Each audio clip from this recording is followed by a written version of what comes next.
Hallelujah. Odafo onyankopon shall be brenenso. Ma yemo mpaye. Odomfo ne mobrohufo eja yede wase bebre enenso de ache yenkwa. Eye wadumara ko, eye wadumara kwa. Mobrohu unukredie utumidie ena ama woma yete sede yetie. Enu ti sa bre ne yeke nyina ne se enhranka udin wakwa nyinemu. Ebra woma yebre ye ho ase hye waso omra ase. Onyametumfo eso se kasa kyerɛ na ma yɛnte wonka ɛwɔ kwan so bi so yɛda wase ɛwɔ Jesus Christ dim ne abompae. Hallelujah. Ɔdɔfo me ma wakɔ ababiam de bauti ase senjumedie yi so yɛbɛfa yakenka nsɛm afi Job eti aduanan mienu ne kyekyem ba kokosi ensia no. Eti fi asɛm ne sɛ Job eboa Awurade anaso boa Awurade na Job eka kyerɛ say, menim sɛ wotimi yɛ ade nyinaa na obi eni ho a obetimi ama wo egyae ne awoyɛ. Wobisae na meni hwan ɛsɛ meyi wano. Meni hwan sɛ meyi wano ɛwɔ mmea menyansɛm mu. Ebisɛ meni ameka biara no Nyame nim na meka. Ese Nyame ke bia meka no se obi a onim hwe se dia brofo beka se me ignorant na ose eye me na meka ensam a me akra menwene ho da. Na Job yehu ne se Job ni ana oka nyina ne se afi ne wehu so Nyame ye Nyame. Ebi se okeka nsem bi a ema onyankopɔn so bisa ne nsam kakra. Afi woni Nyame hia na ubehu se dia etie ye ne Nyame hia ye hu se oyo kronkron. Nti Job hu se onsan fata senka obetimi kura ne nyankopɔn eyiyi ano.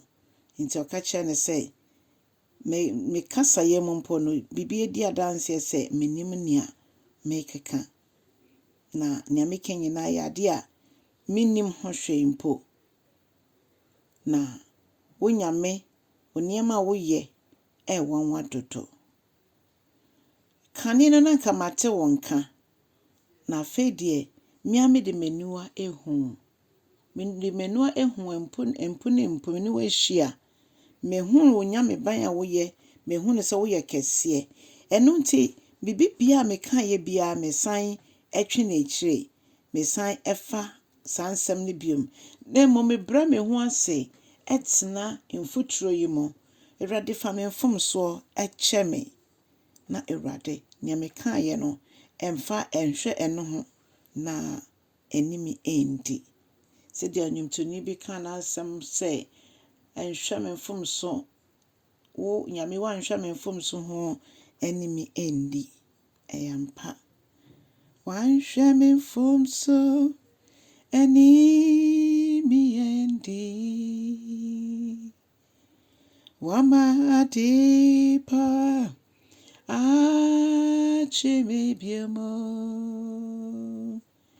mede wa ye rebrewo oh yada jinkwa